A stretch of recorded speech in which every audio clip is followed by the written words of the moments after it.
pollinators for more than 30 years. I think, were you at Oklahoma State before? I was for a little over 18 years. So. I graduated from Oklahoma Okay. State.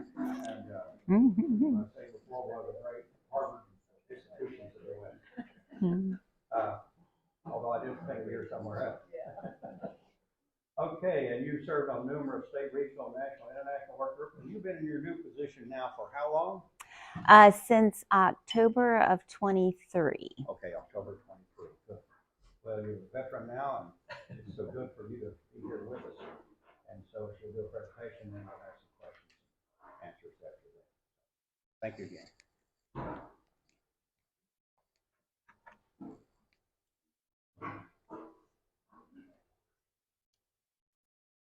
Okay, well, thank you very much. So next slide. So you probably have seen this map before if you've been over to Monarch Watch or had Chip present before, but it shows what the migration looks like. But I wanted to point out a few things. The first is we have two main populations of monarchs in the U.S., and they're separated by the continental divide, but there is mixing between those two populations, so they're not genetically distinct, west of the continental divide, we have the western monarch population, so one you probably haven't heard a whole lot about. But those monarchs overwinter along the coast of California in lots of different locations, kind of spread out. And then they'll kind of reoccupy the rest of that summer breeding area shown in yellow throughout the summer months. And then move back to the coast of California for the winter. And then the eastern migratory population is the one that you are likely most familiar with. So they're currently overwintering in the oil mill fir forest down in central Mexico. So the star on the map there. But starting in February, they'll start moving north, and we should... Okay. Oh, no, it's back. Okay. But starting in February, they'll start moving north, and we should also hear the results of the counts for the overwintering population soon as well. But they'll move north. They typically reach Texas in the first couple weeks of March, lay that first generation of eggs, and then those monarchs that emerge as part of that first generation for the year will move farther north. But the ones that make it back to Texas are the ones that started that fall migration, back if they were in southern Canada, as early as August, flew to Mexico, survived the winter, and then make it back to Texas. And then they'll move farther north. So I think usually our first records of monarchs in Kansas are, depending on the year, we start seeing the first few in April, and then we'll see activity throughout the summer, and then movement back south. Again, for the most northern locations, that'll start in August. But moving back down through Kansas, Texas, and down to the overwintering grounds. And you'll notice there's a few other points of interest on the map. You'll notice the blue area in South Florida. So there is a population of monarchs year-round in Florida. And you'll also note for the Southwest, Arizona, New Mexico, we've got some movement that goes both south to Mexico as well as west to California. So kind of a fascinating part of the country where it would be interesting to know more as well. Next slide. So the little pie graph in the right-hand corner there kind of shows what the annual cycle looks like. So we'll go through multiple generations of monarchs. It's kind of hard to separate them out because they're all overlapping depending on when eggs are laid. But usually we think about there being 3 or 4 generations. I did want to highlight, if you click next again, there is some fall breeding activity, which was one of my main areas of research when I was in Oklahoma, where we have monarchs. So we think in Oklahoma and Texas that monarchs kind of move through in the spring. And then we don't see them again until the fall. But we do have, I can maybe just, it still has a green light. Oh, there it is. I don't know, maybe I'm doing something odd. It could be that I'm holding the mute button as I talk. So, okay, we'll shift locations. But we do have monarchs that kind of move south early. So where I was in Oklahoma, so about 200 miles south of here, I'd always say they'd arrive around August 15th. But we do have activity in Kansas then too. I know, of course, I did not have my milkweed planted until I bought my plant at the spring plant sale. Earlier in 2024, but I had activity in August. That's when I had my caterpillars at my home here. So we do see lots of activity then as well. So kind of another part of the population and cycle that we don't know as much about as some of the rest. But if we think about what resources monarchs need, they need milkweed. So that's going to be the sole host plant for the caterpillars, so the only food source. And then as adults, they're going to need nectar. Milkweed's also a great nectar source, but they'll use lots of other nectar plants as well. Next slide. So thinking about the overwintering population, so for the monarchs that overwinter in Mexico, they're going to be aggregated in these fir trees. And so it's impossible to count all of those. So if you look at the picture on the right, they're overlapping, and there's millions and millions of monarchs. So what they'll do is they'll measure the hectares that monarchs cover in those sanctuaries. So they'll find kind of the occupied tree that's kind of farthest upslope, and then they'll measure the distance and direction to the kind of the periphery of all the trees that are occupied. There's been various estimates over the years on how many monarchs are there per hectare, and of course it likely varies depending on how dense the clustering is and lots of factors. But the current estimate that most people use is this 21.1 million monarchs per hectare to help put that in perspective. So this is the graph of the size of the monarch population on the overwintering grounds. So that date range on the x-axis there. Okay, I'm definitely not holding the mute button now. But that the years on the x-axis, it'll be 2 years kind of representing that overwintering season, since that extends into the next year as well. But so records started in 94, 95 with mostly the kind of current process in place.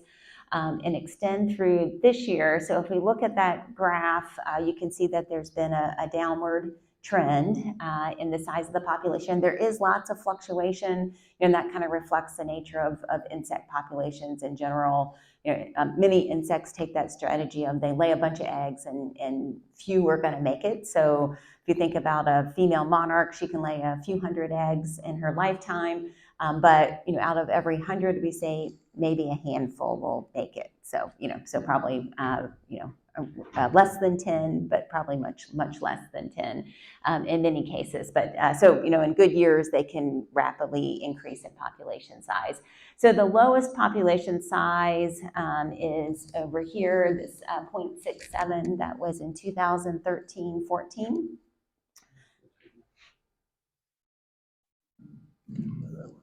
Okay. Is it? Yeah, okay. So the 2013-14 was the lowest population size on record. 2014 was also the year that the petition was submitted to list monarchs under the Endangered Species Act, and we'll talk about that more in a little bit. But you can see this past year, so not the current season, but the year before, was actually the second lowest population size on record. And they do report numbers for the same sanctuaries every year, but there are some other areas where monarchs will be located where they'll kind of identify new locations that aren't really included in these counts, but it will likely be low again. And so this chart is for the Western monarch population. So there's fewer monarchs in the Western population, and they actually can go out and count individual monarchs. So they'll have kind of a whole group of community scientists that go out and contribute to this effort that the Xerces Society is heavily involved in. But that blue line there represents the number of sites monitored. So they've monitored more and more sites over time, but you can see the numbers are pretty low. And 2020 was an odd year.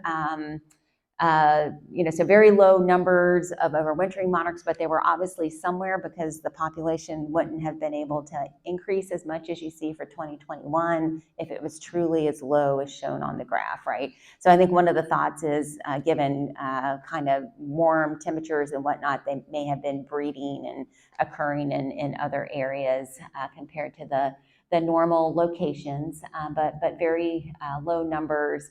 And many fewer, monarchs to deal with. So when we're talking about, at its lowest, still above 10 million monarchs for the eastern migratory population, you can see we're dropping, way down. That lowest bar on the graph, the lowest line is the 200,000 mark. So many fewer monarchs for the western monarch population. On December 10th, the U.S. Fish and Wildlife Service released a press release that indicated that they were going to propose the listing of the monarch as threatened under the Endangered Species Act. So they made that press release on December 10th, and then it was posted to the Federal Register on the 12th, which is important just because there's a kind of 90-day comment period, so that means it ends on March 12th.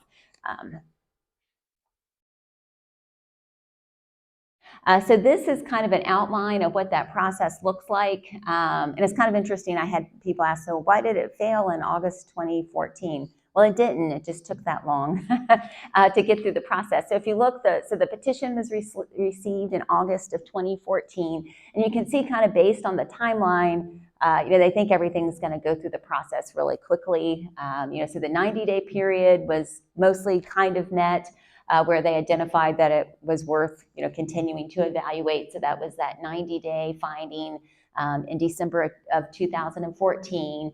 But then the 12-month finding didn't happen until December of 2020. So there's lots of delays, gathering of information. It's a slow process that doesn't kind of meet the timeline that's kind of represented as expected for a listing under the Endangered Species Act. And then for that December 2020 decision, they said that the listing of the monarch was warranted, so justified based on the information they had, but precluded, meaning that there were higher action priorities that they needed to take where they could make a difference. So they just weren't able to accommodate it at that time. Yeah, if you can. Nope. Okay, yeah, awesome. And so then they had to revisit that decision. And so that's what we came out with in December 12th, 2024, was they're proposing to list the monarch as threatened now. There's a public comment period. It's usually 60 days. They gave 90 days for this one. I think to some degree, maybe because it fell over, the December when many federal agencies and other organizations were closed for some time. So they had so the comment period ends March 12th of this year. So they're accepting public comments. They also had a couple open webinars for public comment periods as well, so people could provide verbal comments as part of those webinars. And then they'll provide a final rule by December 12th of 2025. So it could be earlier, or it's possible they could get an extension. Yeah, you've probably noticed how the timeline has worked so far, but that's the goal. And I think typically it would just be a 6-month extension if there were one. Thinking about the main contributing factors for the decline in the monarch population, habitat loss is a big one. So the map on the left shows protected areas. So you can see there's not much for the eastern migratory population that falls in that protected category. And then I also I like the cropland data layer cover, so you can kind of see all of that kind of gold and green coloration here in the upper Midwest. So that's corn and soybean fields, which is where we had lots of loss of milkweed, again, thinking about Roundup Ready crops. And so where a lot of that habitat was lost for monarchs. Another of the major contributing factors is pesticides, and so that would be, again, using the broad term, so including both herbicides and insecticides. This map is somewhat old based on what's available at the present time, but again, lots of pesticide use that has contributed both to loss of habitat and detrimental effects on the population. And then climate change would be the other big one. This is some data from the North American Drought Monitor for the end of 2023, so kind of looking at that fall migration period. And so you'll remember that 2023-24 overwintering season was the second lowest on record.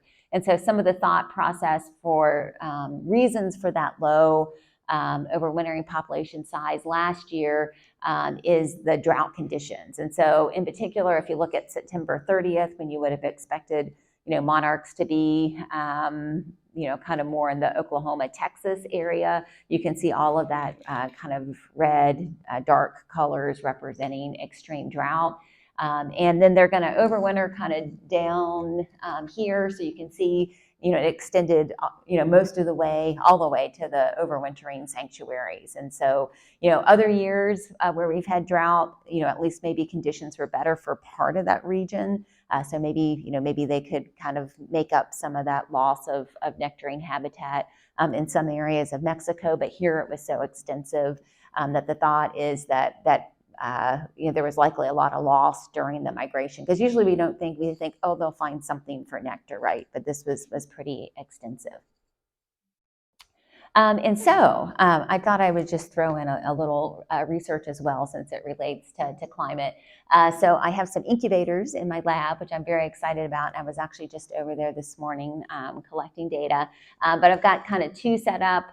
One has control conditions where it's a consistent temperature and humidity, and the other one has fluctuations. So a lot of the research on monarch responses to different temperature regimes, they have either one constant temperature, or they might have a day and a night temperature, but they don't represent what those natural fluctuations really look like. So the one on the treatment one represents kind of natural fluctuations. It's actually September 20th of this past year in Lawrence was the date we picked. And then if you take the average of each, if you have 24 temperatures for each hour of the day, if you take the average, that represents our control. So we were kind of excited. It took a while to think about, what would be a control for variable temperatures. Any results yet? Oh, well, here we go. So I've ran a few trials, and that's also the wonderful thing about being part of Monarch Watch too. We do have some monarch colonies that we maintain, and we work with other researchers and send eggs and whatnot for their research projects. But I get to benefit as well, so I can just wander over, grab a few eggs, and start some experiments. So. And we have artificial diet, so it's kind of a standard LEP diet with some changes that Chip has worked on over the years so that it works well for monarchs. You add dried milkweed. But you can see here's my current treatment I've got 40-some monarchs developing in that tiny little space. When I was in Oklahoma, I had to have a big container that would have space for milkweed leaves, and if I wanted to have, it took up lots, like a huge rack to accommodate them. And so I did have my first 4th instars today. I got eggs Friday a week ago, so tracking developmental times. And so this is the data for my first round. So you can see it took about 2.5 days longer to go from egg to adult if you were in the variable treatment temperature. But I was only recording instar stage once per day. And so, given that, they'll molt, so move between the instar, the caterpillar stages. If you think about most of those lasting, 3-4 days, you're not going to capture that if you just have one value per day. So I kind of wanted to delve in to see if there were, maybe a bigger effect on the earlier instars versus the later ones. So that's why I'm collecting data multiple times a day this time around. But you can see even the pupal stage, lasted about a half a day longer for the treatment sites. And then adult weight was somewhat similar in the same size with wing length in terms of statistical evaluation. So the big effect was developmental periods. And so some of the things we think about with climate in monarchs, if it's cooler, will oftentimes slow development, but then warmer, like too hot, will slow development too. They have a range of temperatures that they'll develop within, and if you go above or below, then it's going to slow down that time, and then that influences the number of generations produced, the time you're exposed to predators, and lots of other factors as well. And so this graph here kind of shows the U.S. Fish and Wildlife Service's conservation units.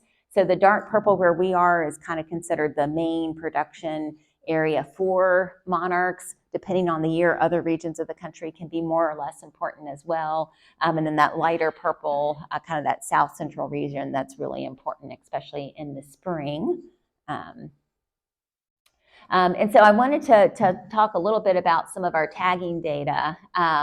And so there was some analyses that were done representing the 2004 to 2015 data. And so it was kind of divided out by longitude. So these are kind of my color-coded areas here.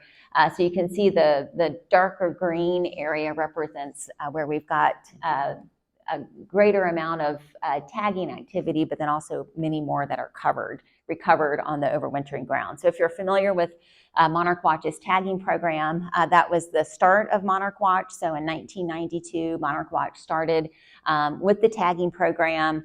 At the time, they were little rectangular printer tags with maybe not the best of adhesive, working with what you had at the time. So they've changed over the time. And when it first started, I think Chip talks about the idea was, we do this for a few years. And so, at the time you had to put an ad in the newspaper to get people that would be interested. But the interest was so overwhelming that, we're still going more than 30 years later. So that's what the tags look like today over on the right-hand side. And so people across the country will tag monarchs, including up into southern Canada. And then we have, various people within our network that visit the overwintering sanctuaries each year. And so they will buy tags for us from the local communities that, go out and search and find these tags. And so that's how we kind of get those tag recovery data. But if you go to the next slide. So I was interested too, Chip always talks about, how the adhesive goes through the scales and adheres to the membrane. It sounds really good, right? But I was like, I'm going to test this out. So I had the opportunity this summer to I wanted to look at like longevity, and they've done some of this, but like informally over the years at Monarch Watch. But again, I've got a good source of monarchs to take advantage of. So we set up these big cages in the biohouse, which is also netted in.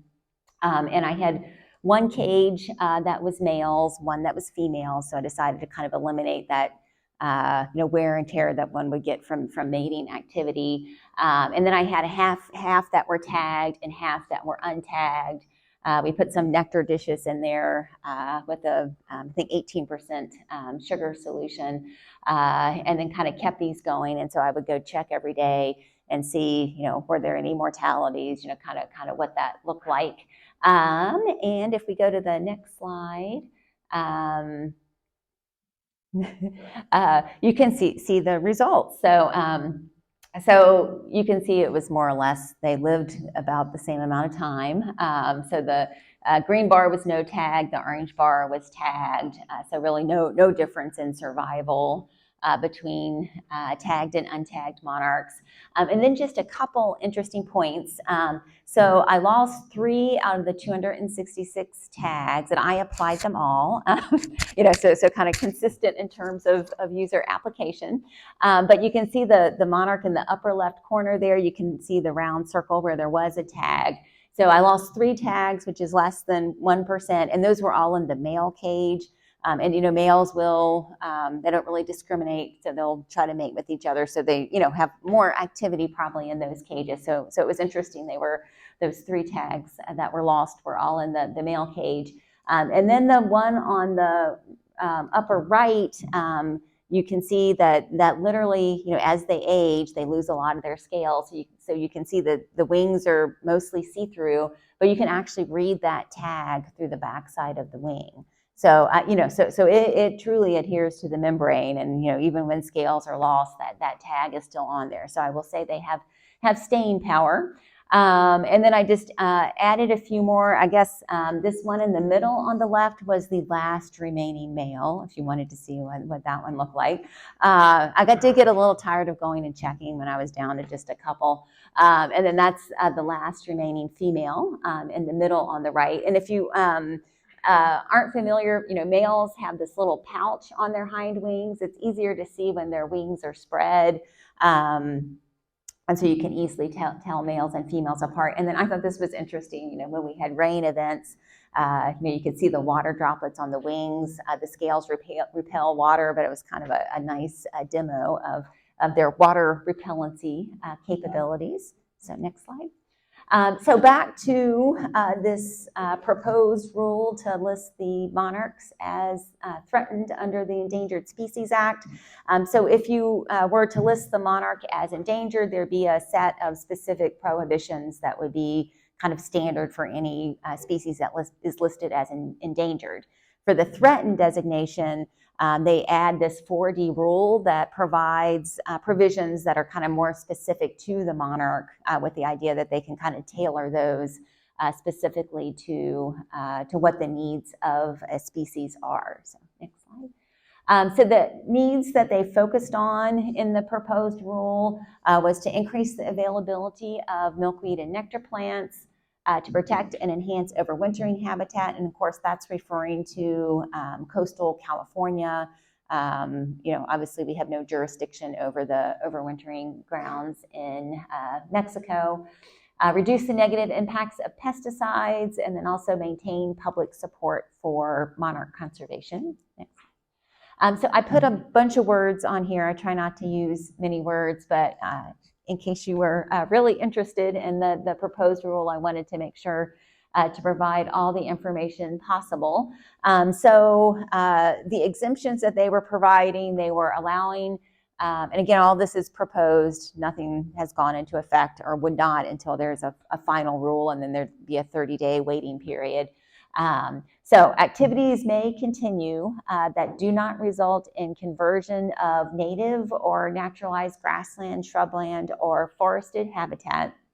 And the specific activities that they called out, and there's more details in the actual proposed rule, but is habitat restoration and management activities, livestock grazing and routine ranching, routine agricultural and conservation practices, fire management, silviculture and forest management, management on residential and other developed properties. And then they have this odd one kind of at the end, and my assumption is if you don't fall in any of the other categories, you would fall in the last category. And that's the one that's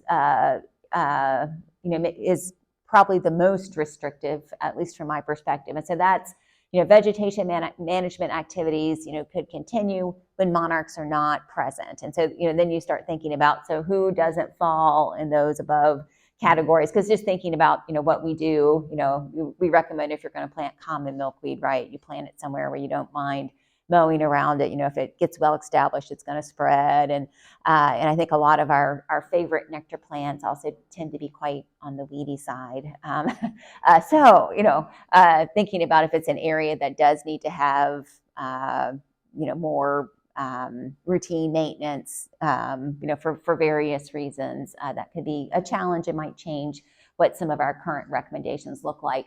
And so they exempted a whole bunch of things, and their idea behind that was they would expect that kind of voluntary efforts, which they want to incentivize, are going to outweigh any removal that's going to occur.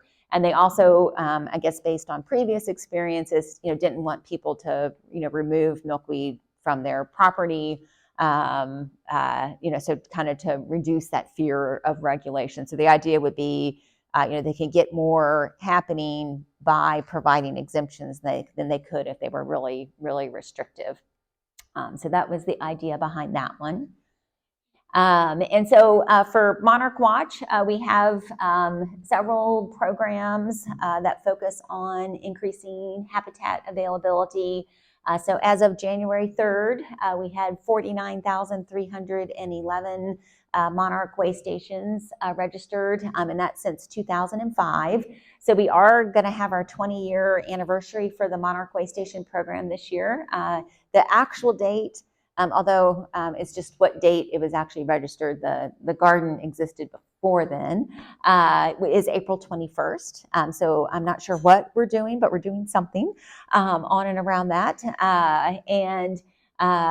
Amazingly enough, we've got Monarch way stations in 12 countries or territories worldwide, including, some locations that don't have monarchs. So this idea of providing habitat to support monarchs has really taken off.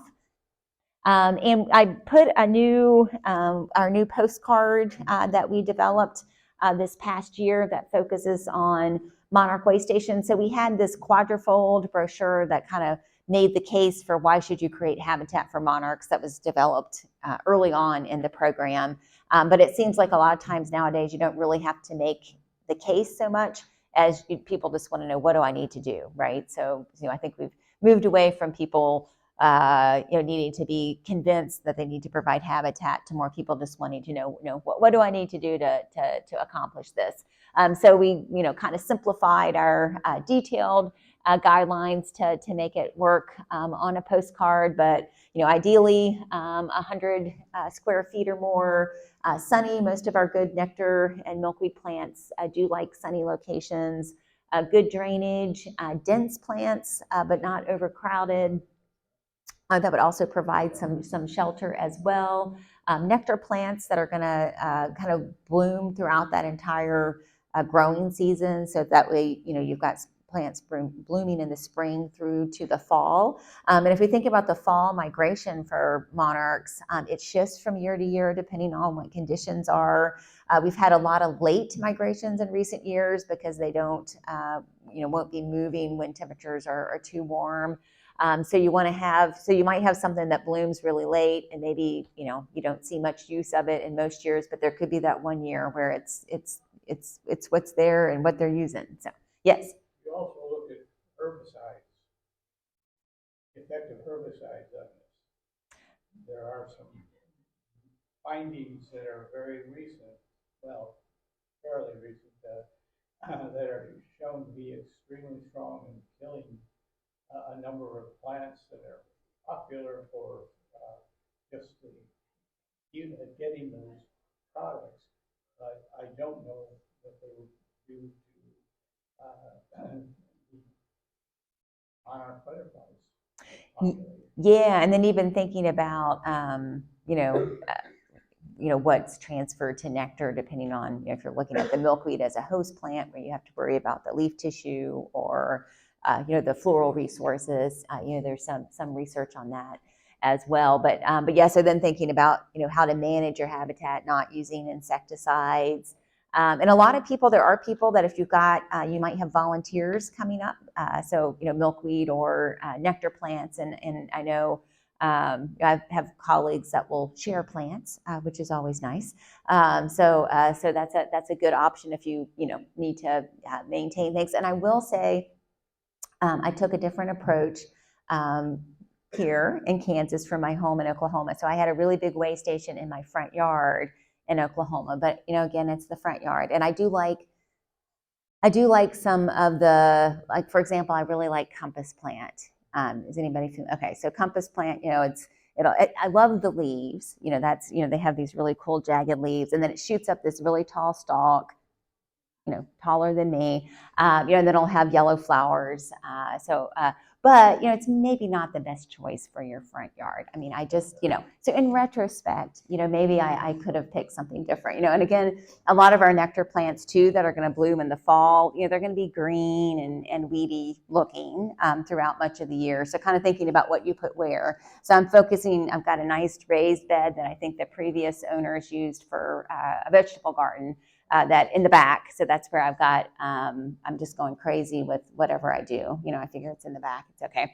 And then in the front, I have, a little bit more controlled. I've got some tuberosa, so butterfly weed, milkweed, and then viridis, which is one of my favorite milkweeds because that's what we had a lot of in Oklahoma as well. But more low growing that stay where you put them, versus common milkweed, which might spread a little more.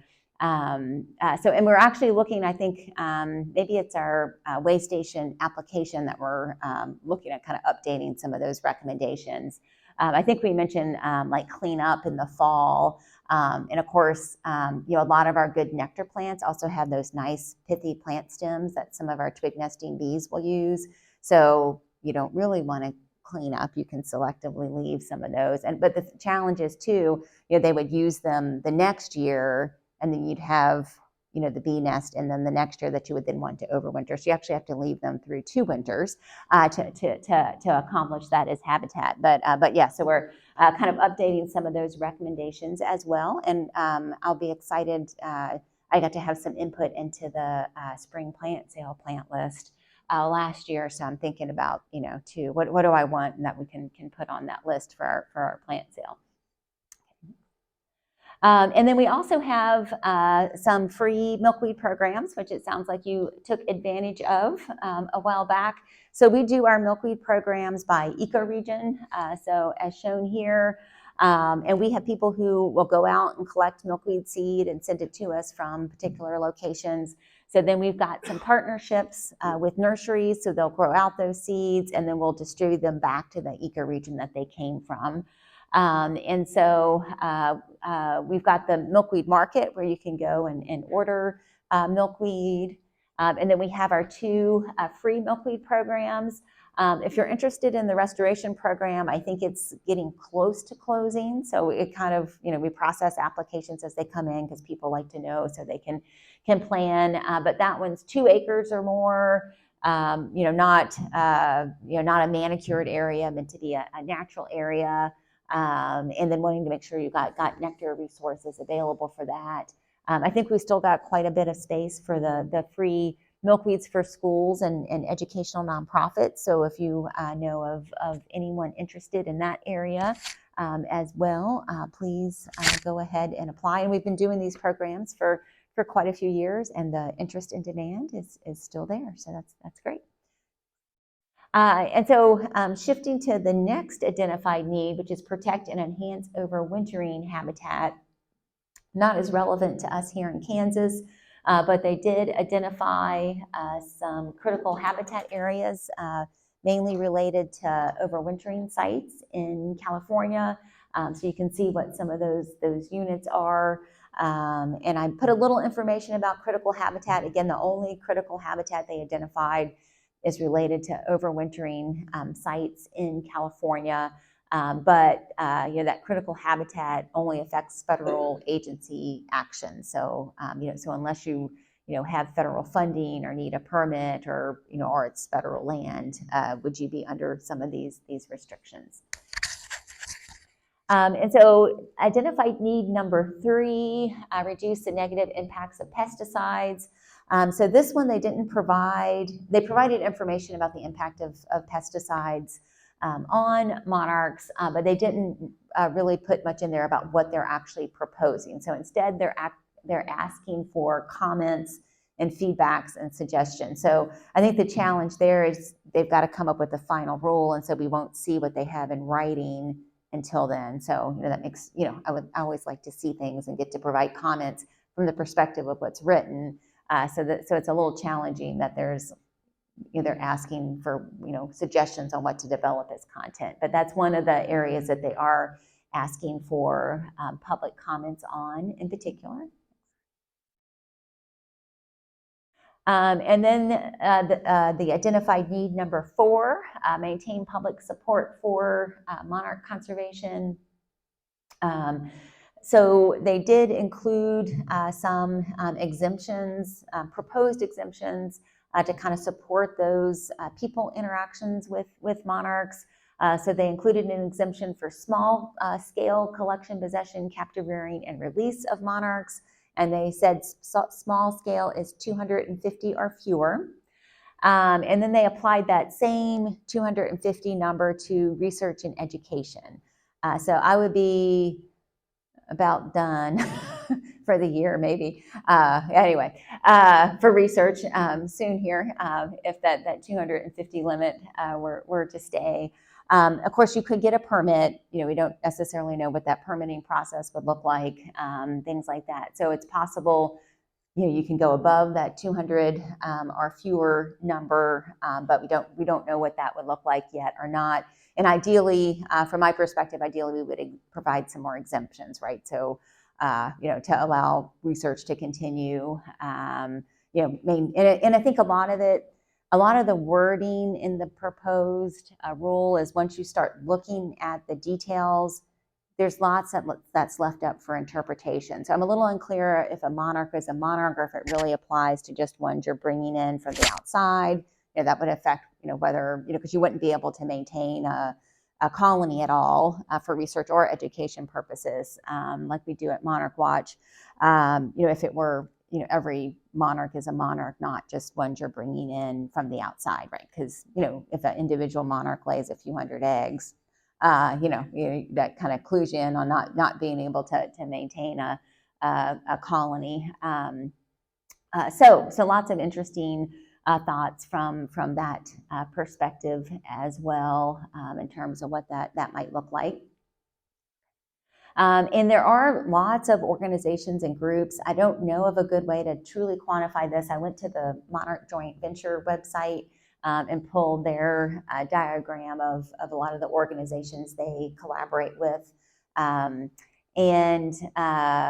It'd be interesting to kind of go back if there was a good way to do it and figure out all of the new monarch organizations that have formed since that original petition in 2014. And I would think it's going to be a huge number. So there's been a huge amount of support and different ongoing activities from almost every sector you can think of.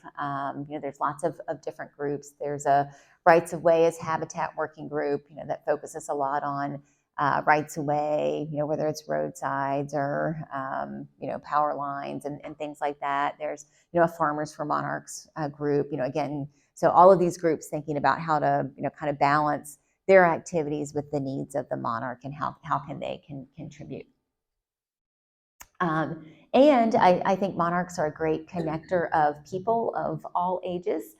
So the symbolic monarch migration is a great project. One of our monarch conservation specialists runs this program. So they'll have classrooms in Canada and the US that create monarchs that then fly south via the postal service to Mexico.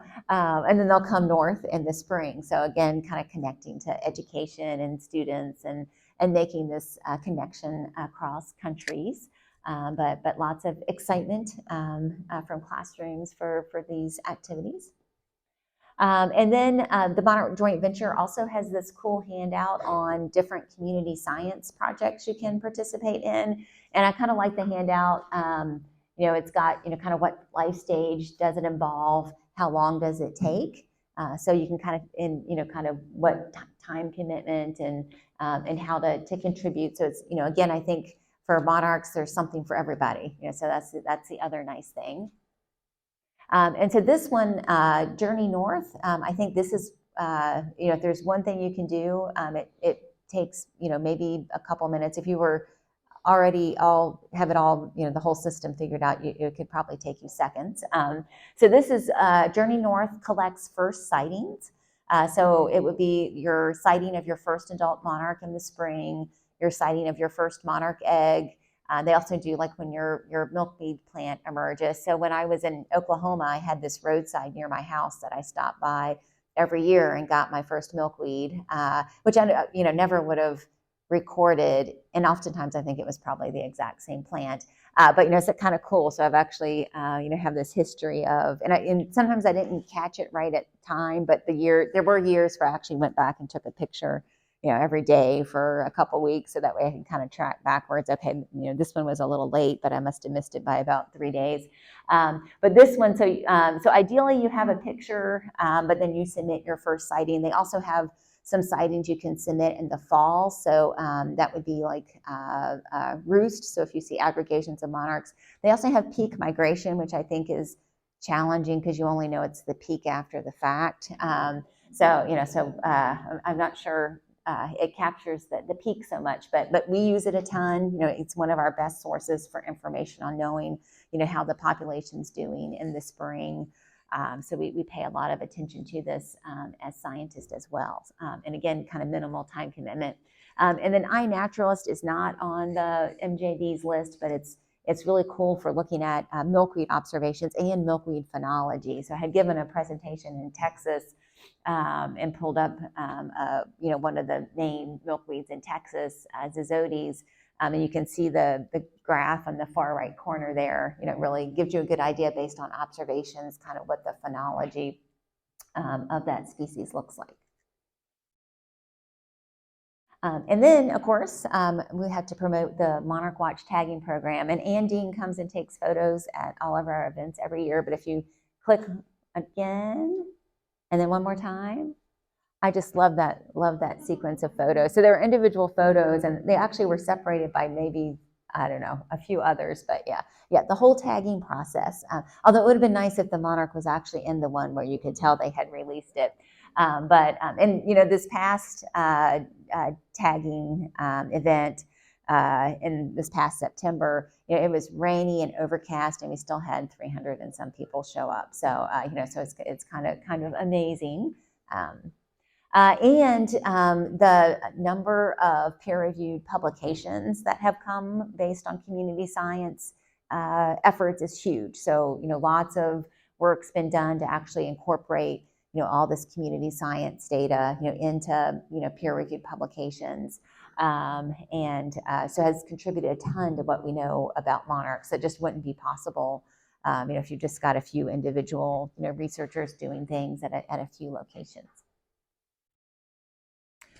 So I'm at the end. So thoughts about next steps. And this kind of comes from a lot of ongoing conversations, but like consider people. So, for example, Oklahoma they had done their state monarch summit like years ago, and so they had another one this past fall. And you get a bunch of people there, and all focused on native plants. And I think they decided that Verbicina enceloides, golden crownbeard would be one of the common names. Would be like, it's the nectar source of, but it also comes up all over your yard. It doesn't stay where you put it, which is fine for some of us that are okay with that. But maybe make sure you know your audience so you're not providing a bad experience. And there are some surveys where they've gone out, and put surveys on people's doors. And I'm trying to remember where the one I'm thinking of was. Maybe kind of a rural area in Ohio, asking people, what are constraints to planting native plants? And so they offer like labor and cost and, all these resources. And there are a lot of people that still don't want like common milkweed, right? Because they view it as weedy and, but there are other things you could ask them to do, right? But it is interesting, thinking about people, right? You got to figure out how to work with people. And then, certainly there's lots of people that are interested and doing as much as they can, but we need the people that are maybe a little less interested to do something that's helpful. And this picture here, this was from 2022. This is in front of the Colvin Center, which is the rec center on the Oklahoma State University campus. And it's the most monarchs I've seen. So these are abelia bushes. They're ornamentals. They're not natives. But most of my tagging, and I probably did 1,000 or more this year, or 2022. comes from just going out and collecting monarchs off of these azalea bushes. And this year, I remember students were taking pictures, so it was noticeable enough, that students were stopping and taking pictures of monarchs. But so not native, but if we could at least, if people want some type of ornamental, at least if they can plant something that's going to provide resources. So thinking about some compromises, right? Like I think we all, I want natives in my yard, but perhaps there's things other people can do too.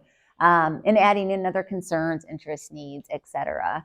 And then management, I think, is a challenge. When you talk about to a lot of people, like if they create a way station at an organization or a business, keeping that maintained can be a challenge as well.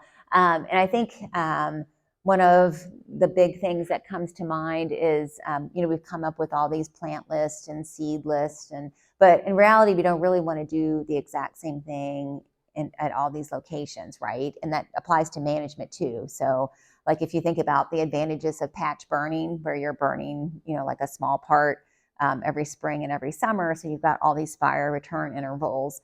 We don't really do that for mowing, but that would, solve similar problems. And so you've still got habitat at various stages, so thinking about having some heterogeneity, some variability out there is a big positive. But again, it kind of goes against our kind of standard approaches for how we do things.